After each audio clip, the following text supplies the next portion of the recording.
How to install the scripter plugins. Someone in the other video asked. I'll show two ways. The code is on GitHub. I'll leave a link in the description.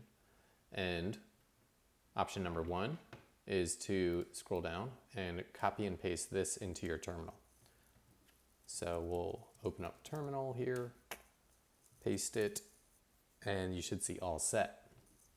Now if you go to Logic, create a software instrument. In the MIDI FX, create a scripter. And now here you should see a folder with not one, but two scripter plugins. And here are all the controls. Okay. Now the other option, if you don't want to run some random script in your terminal, is to go up to the source code here, click Stereo Steve, and click Euclidean Rhythms. And this has the source code. If you go to raw, you'll just have the source code as plain text, and you can select all and copy. And now if you add a new channel strip here,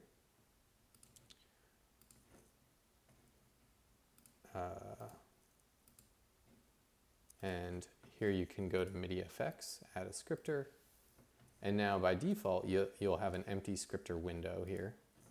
And what you can do is you can just delete this text, paste in the text that you copied from the window, click Run Script, and now you will see the controls.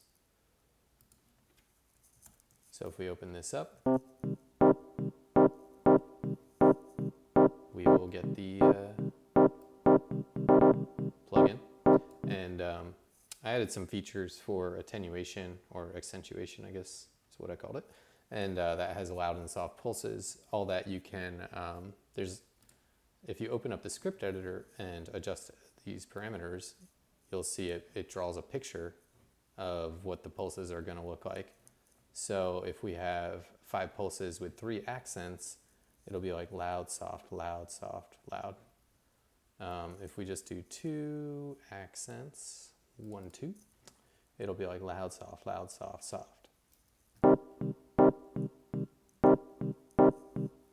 Okay, cool. Well, I'll do another video potentially later and talk more about, Euclidean rhythms and stuff. But I hope this is helpful if you're wondering just how to install the plugin. Thank you for watching and have a good day.